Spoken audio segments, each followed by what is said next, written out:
Hello বন্ধুরা, তোমরা সবাই কেমন আছো?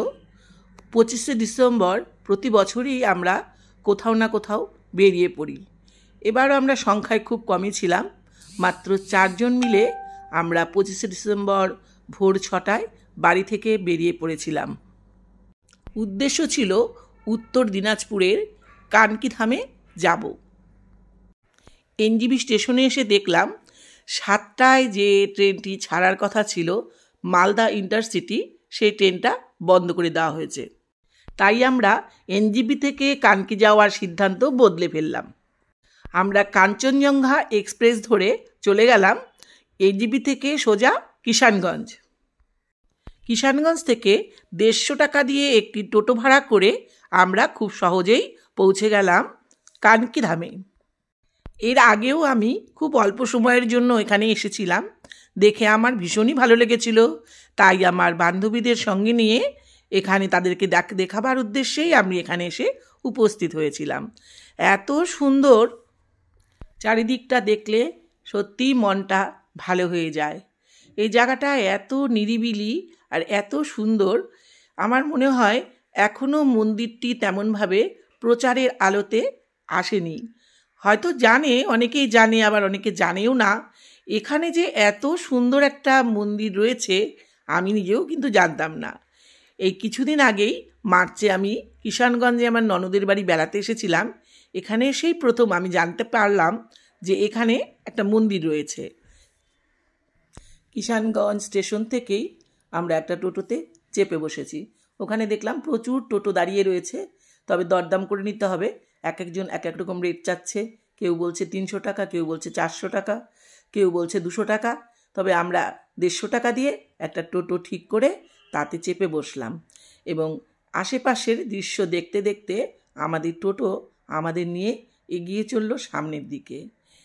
কিষানগঞ্জ থেকে কানকির দূরত্ব 14 কিলোমিটার, আর এই 14 কিলোমিটার টোটোতে যেতে আমাদের সময় লেগেছিল 35 মিনিট।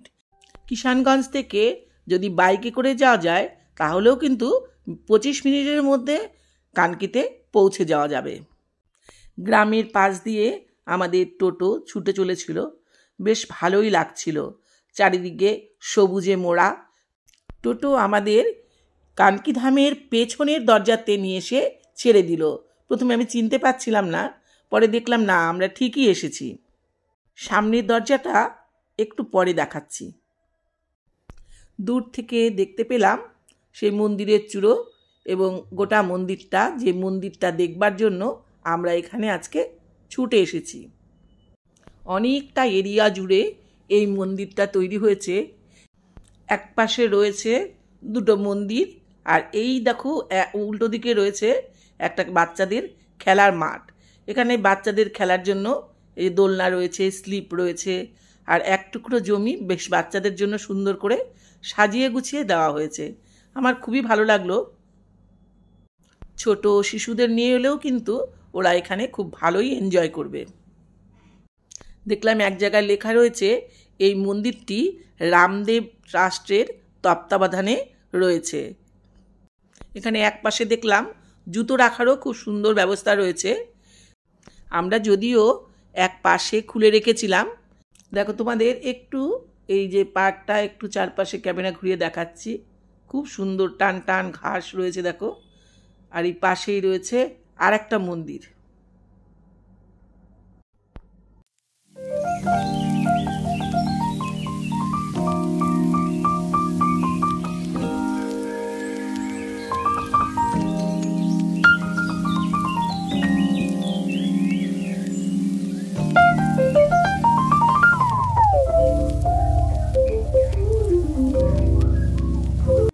আমরা এই 4 জন মিলেই কিন্তু ঘুরতে বেরিয়ে পড়েছিলাম। সবার পেছনে রয়েছে বিনা, আর তার সামনে রয়েছে পুতুল, আর পেছন দিকে রয়েছে পুতুলের হাজবেন্ড দুলালদা। আমরা 4 জন মিলেই এই মন্দিরটি দর্শন করতে এসেছিলাম। মন্দিরের আশপাশটা তোমাদের একটু ঘুরিয়ে দেখাচ্ছি। মন্দিরের ভেতরে পরে নিয়ে যাচ্ছি। এ দেখো মন্দিরের গায়ে কি সুন্দর কারুকার্য করা। আমি তো ভীষণই মোহিত হয়ে গিয়েছিলাম। তোমাদের কেমন লাগবে অবশ্য জানি না, তবে তোমরা এসো, আমার মনে হয় খুব ভালো লাগবে। আমার তো ভীষণই ভালো লেগেছে। কি অপূর্ব কাজ! বাইরে যেমন কাজ, মন্দিরের ভেতরেও আমি নিয়ে যাব, দেখাবো। মানে অপূর্ব কারুকার্য, মানে চিন্তাই করা যায় না। মানে কতদিন লেগেছে আমি ঠিক বলতে পারছি না, তবে অনেক সময় এবং অনেক যত্ন দিয়ে যে মন্দিরটা তৈরি করা হয়েছে সেটা দেখলেই বোঝা যায়। পাশে যে সমস্ত গার্ডেন রয়েছে তার চারধার দিয়ে সুন্দর করে বাঁধিয়ে দেওয়া আছে। এখানে প্রচুর লোক এসে বসে। আজকে আমরা যখন গিয়েছিলাম তখন যদিও খুব একটা ভিড় ছিল না, তবে বেলা বাড়ার সাথে সাথে লক্ষ্য করলাম যে আস্তে আস্তে ভিড়টা বাড়ছে। আর এখানে একটা ফোয়ারা তৈরি করে রাখা আছে। আজ দেখলাম চালু নেই, তবে চালু থাকলে কিন্তু খুব সুন্দর লাগতো। হয়তো বা সন্ধ্যাবেলায় চালানো হয়, এটা আমার ঠিক জানা নেই। তবে এখানে এসে বসে থাকার জন্য কিন্তু প্রচুর জায়গা রয়েছে, সেটা সুন্দর করে বাঁধিয়ে দেওয়া রয়েছে। ভেতরে কিন্তু বিভিন্ন ধরনের খাবারেরও দোকান রয়েছে, তবে সবই নিরামিষ। তবে কেউ চাইলে কিন্তু বাড়ি থেকে নিরামিষ খাবার বানিয়ে নিয়ে গিয়ে ওখানে বসে খেতে পারে, যেটা আমরা করেছিলাম। আচ্ছা, প্রথমে তোমাদের এই গণেশজির মন্দিরটা দেখাচ্ছি। দেখো, মন্দিরটা খুব কিন্তু সুন্দর। অনেকেই দেখলাম এখানে লাড্ডু দিয়ে এবং নারকেল ভেঙে গণেশজির পুজো করছে এবং পাশেই সেগুলো প্রসাদ হিসাবে রেখে দেওয়া হচ্ছে। যার যার ইচ্ছা সে আবার সেখান থেকে প্রসাদ হিসেবে সেটাকে তুলে নিচ্ছে। এই গণেশজির মূর্তিটাও কিন্তু শ্বেত পাথরের, খুবই সুন্দর। এটা যদিও খুব ছোট একটা মন্দির, কিন্তু এই মন্দিরটাও কিন্তু খুব সুন্দর করে সাজানো গোছানো, দেখলেই মনটা ভালো হয়ে যায়। দেখো, এই মন্দিরটা তোমাদের একটু ঘুরিয়ে দেখাই।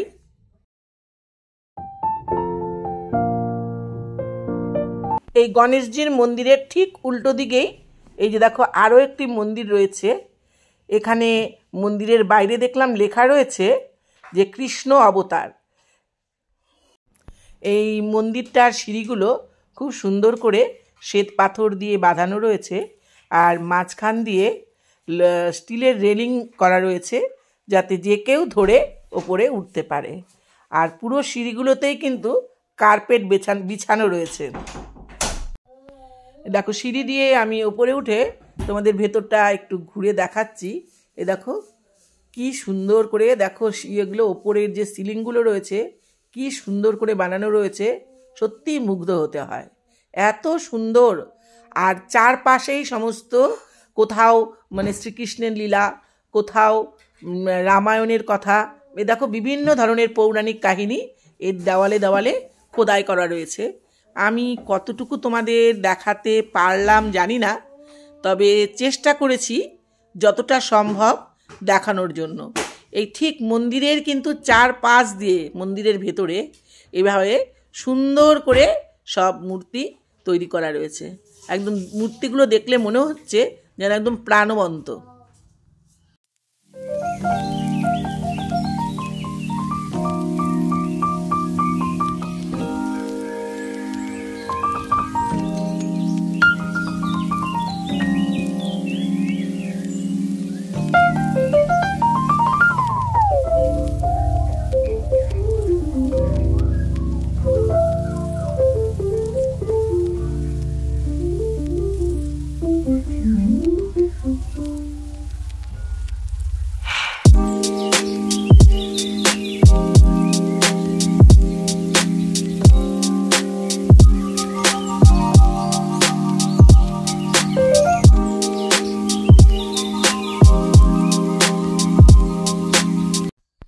যে ওপর থেকে আমি একটু মন্দিরের নিচটা ঘুরিয়ে তোমাদের দেখাচ্ছি। এই দেখো, এই যে প্রধান দরজা থেকে ঠিক এই যে দেখা যাচ্ছে এই বিল্ডিংটা, এটা হলো আরোগ্য নিকেতন, সম্ভবত হসপিটাল। আর এর পাশেই রয়েছে গীতা ভবন, সম্ভবত ওখানে থাকার ব্যবস্থা রয়েছে। এবার আবার মন্দিরের চারপাশটা ঘুরিয়ে দেখাচ্ছি। দেখো,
মন্দিরে দেবতা দেখলাম ঠিকই, কিন্তু এটা কোন দেবতা আমারও কিন্তু ঠিক বোধগম্য হলো না।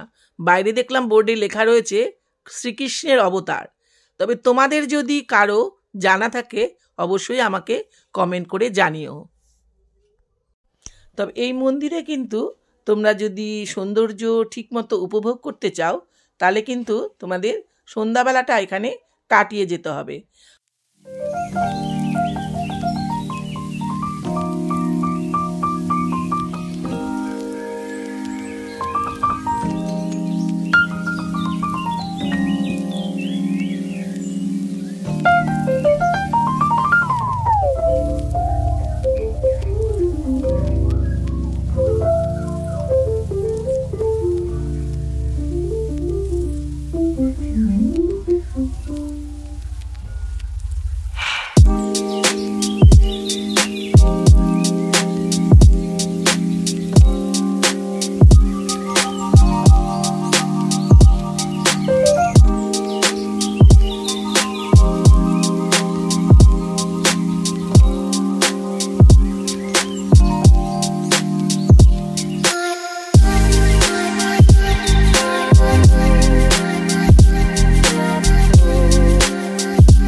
দুপুর 12টা বেজে গিয়েছিল। চারিপাশ ভালো করে ঘুরে দেখতে দেখতে প্রচণ্ড খিদেও পেয়েছিল। আমরা বাড়ি থেকে খাবার তৈরি করে নিয়ে এসেছিলাম, এই পরোটা, তরকারি, মিষ্টি, সুজি, এগুলো দিয়েই আমরা এই দুপুরের খাওয়াটা সেরে নিয়েছিলাম। ওখানেই বসার সুন্দর জায়গা রয়েছে, এই দেখো সকলেই বসে রয়েছে, এখানে আমরাও বসে পড়লাম। পেছন দিকে কিন্তু যেখানে আমরা বসে আছি এর পেছনেই কিন্তু শৌচালয়ও রয়েছে। আমরা ওখানে যে গার্ড ছিল তাকে জিজ্ঞেস করে নিয়েছিলাম যে আমরা এখানে বসে খেতে পারবো কি না, তা উনি বললেন না, আপনারা এখানে বসে খেতে পারেন। আমাদের মতো আরও অনেক পরিবারই দেখলাম খাবার নিয়ে এসেছে, তারাও তাদের খাবার বের করে খাচ্ছিল। তোমরা যদি এখানে এসে খেতে চাও তাহলেও কিন্তু তোমরা নিরামিষ খাবার কিন্তু এখানকার ক্যান্টিনেও তোমরা পেয়ে যাবে। খাবার না আনলেও কিন্তু কোনো সমস্যা নেই। তবে আমরা বাইরের খাবার খুব একটা পছন্দ করি না, তাই আমরা বাড়ি থেকেই খাবার নিয়ে এসেছিলাম।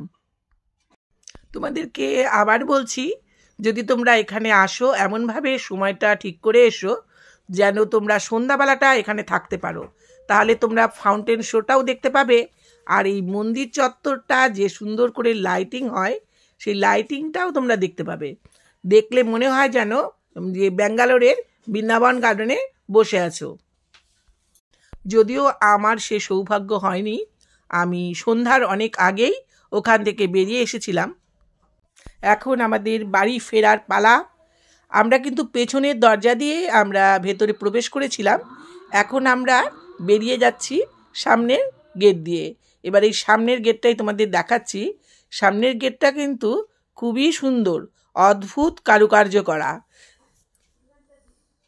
মনেই হয় না কোনো গ্রাম্য পরিবেশে আমরা দাঁড়িয়ে রয়েছি। এত সুন্দর করে তৈরি করেছে এই মন্দির চত্বরটা, সমস্ত কিছু এখানে রয়েছে। এখানেও দেখো একটা সুন্দর করে গেট তৈরি করা রয়েছে। এই যে এই পাশটায় দেখো একটা ময়ূর, খুব সুন্দর গেটটা, হ্যাঁ, অদ্ভুত সুন্দর করে তৈরি করেছে গেটটা। এটা কিন্তু মেন গেট নয়, এখান থেকে সোজা সামনে এগিয়ে গিয়ে মেন গেট। আর একবার চারিপাশটা ক্যামেরা ঘুরিয়ে তোমাদের চারপাশটা দেখিয়ে দিই, কারণ এবার আমরা বাইরে বেরিয়ে যাব।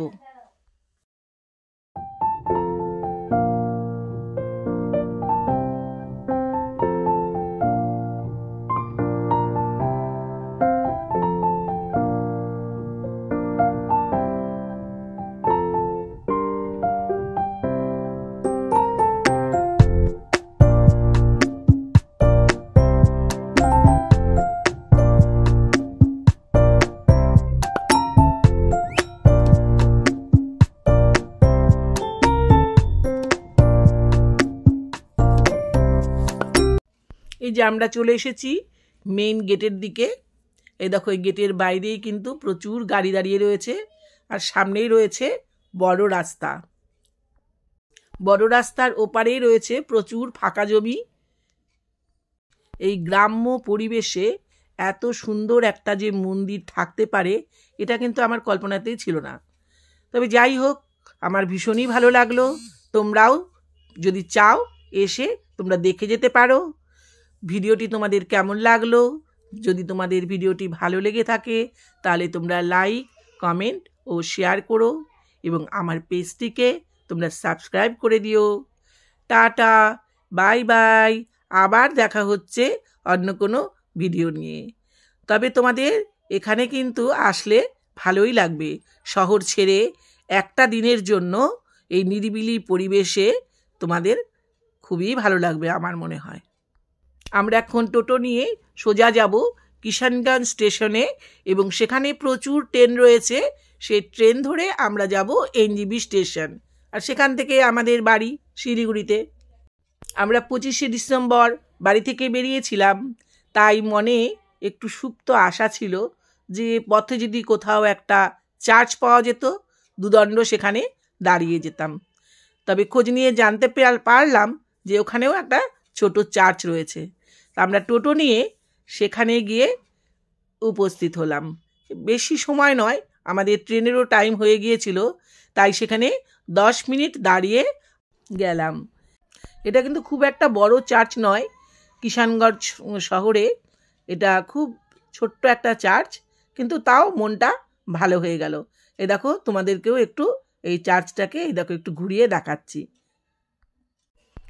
তোমরা সকলে ভালো থেকো, সুস্থ থেকো, এবং আগামীতে আবার দেখা হচ্ছে তোমাদের সঙ্গে অন্য কোনো ভিডিও নিয়ে। টাটা। এবার আমরা টোটো নিয়ে সোজা চলে যাব কিষানগঞ্জ স্টেশনে ট্রেন ধরতে।